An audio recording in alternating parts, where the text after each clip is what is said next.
Introduction to Limits. The notion of a limit is a fundamental concept of calculus. In Chapter 11, you're going to learn how to evaluate limits. Finding a rectangle of maximum area. Suppose you're given 24 inches, that's 2 feet of wire, and are asked to form a rectangle whose area is as large as possible. What dimensions should the rectangle have? So you're given this piece of wire and it's 24 inches in length, and they ask you, what are the dimensions of the rectangle you can form out of this wire? Well, if we bend the wire into a rectangle, then we have the width of the rectangle and the length of the rectangle. Because it's a rectangle, we'll have the same width here and the same length there. We know the perimeter is W plus L plus W plus L is going to equal 24 inches because that's the length of the wire. So we could simplify this to 2W plus 2L is equal to 24 inches.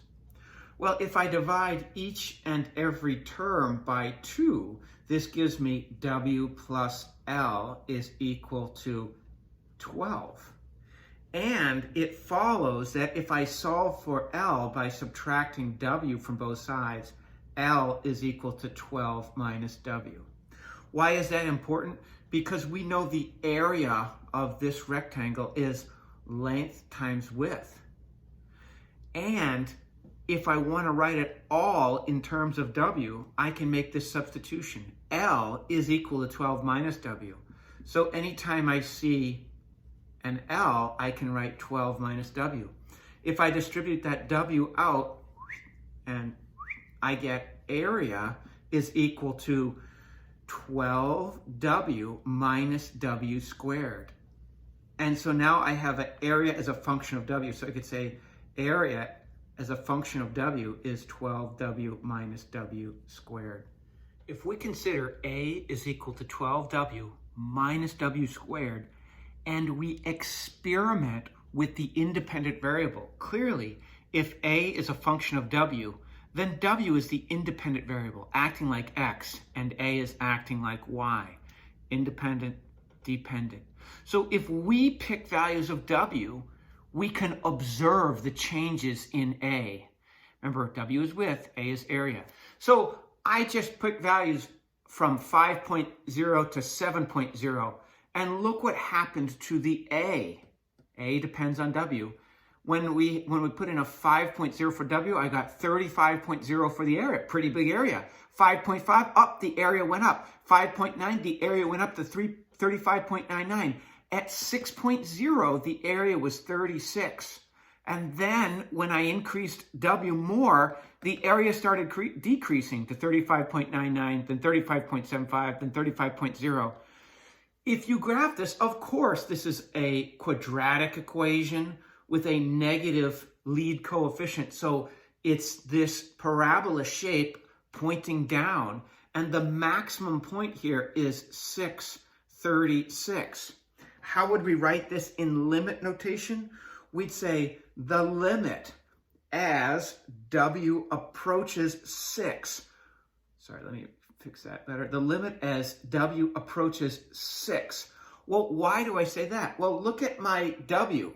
It approached 6 from this side and this side. From below, values less than 6, and above. So the center of my chart here was 6. So W was squeezing in on 6 from both sides. The limit of area is equal to the limit as W approaches 6 of, well, what is A equal to? Negative W plus 12, negative W squared plus 12W. And this is what happens to the Y. The limit is the trend in Y. Look at where Y is going. As you get these results, as we squeeze W from both sides, the Y is heading towards 36.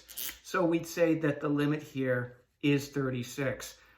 It's the trend in the y coordinate. And in this case, that would be a, because a is playing the role of the dependent variable. It's what would the trend in y be? Now, if I erased this 36 and I didn't calculate it by what we call direct substitution, by putting the w's in there, and I said, what if you went to Las Vegas and you were betting on the number here?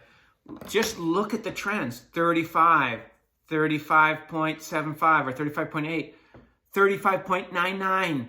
Where do you think this is going? You'd probably bet that the trend is towards 36. That's the key with the limit, finding the trend in your y coordinate. The definition of a limit is that if f of x, the y, or the dependent variable, becomes arbitrarily close, meaning extremely close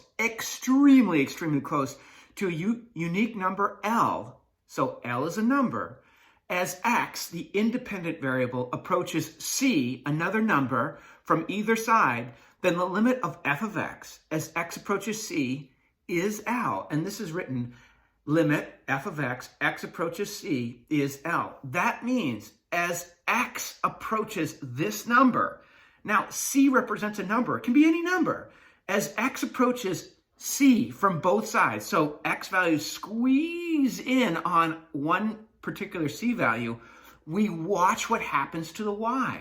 And if y, the y values, f of x, the function values, approach a certain number L, then we say L is the limit. As I said before, I'll write it again. It's the trend in y. As you squeeze the x from both sides, you can say to yourself, it appears that the y is trending towards this value. That is the limit. It's just simply a trend in y as you squeeze or put pressure on the x from both directions.